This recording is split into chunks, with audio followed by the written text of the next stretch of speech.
کے اوپر مد ہے، یہ دیکھیں آپ کو بلیک نظر آ رہا ہوگا، اس مد کا مطلب ہوتا ہے کہ اس کو 5 سیکنڈ لمبا کر کے پڑھیں۔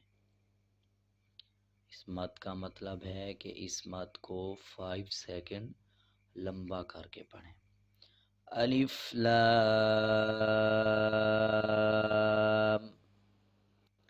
آگے دیکھیں میم، یہ ریڈ کلر کا میم ہے، یہ میم کے اوپر شد ہے اور شد کے اوپر مد ہے۔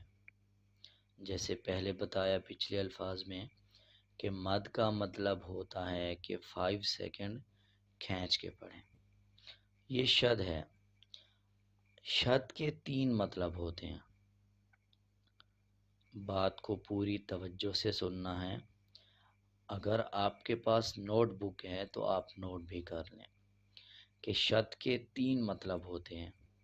پہلا مطلب کہ جب شد کسی حروف کے اوپر آ جائے تو اس کا مطلب ہوتا ہے کہ شد کو پچھلے حروف کے ساتھ ایڈ کر کے پڑھیں گے، یعنی کہ پچھلے حروف کے ساتھ ملا کے پڑھنا ہے۔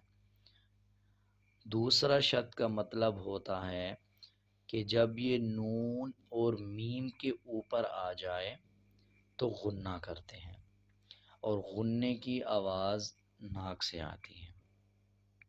اور تیسرا مطلب شد کا یہ ہوتا ہے کہ شد کو مضبوطی سے پڑھتے ہیں، کسی بھی حروف کے اوپر جب شد آ جائے تو اس حروف کو مضبوطی کے ساتھ ادا کرنا ہوتا ہے۔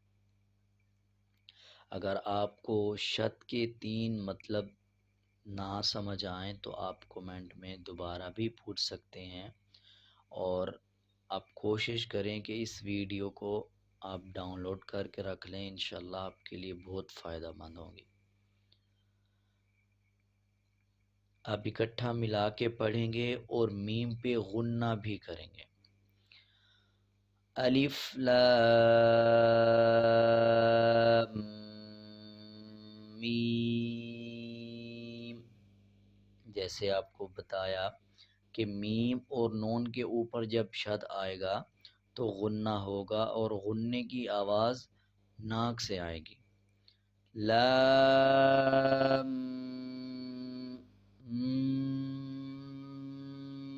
میم۔ امید ہے آپ کو یہ الفاظ سمجھ آ گیا ہوگا۔ اب اگلا الفاظ سیکھتے ہیں۔ الف لام میم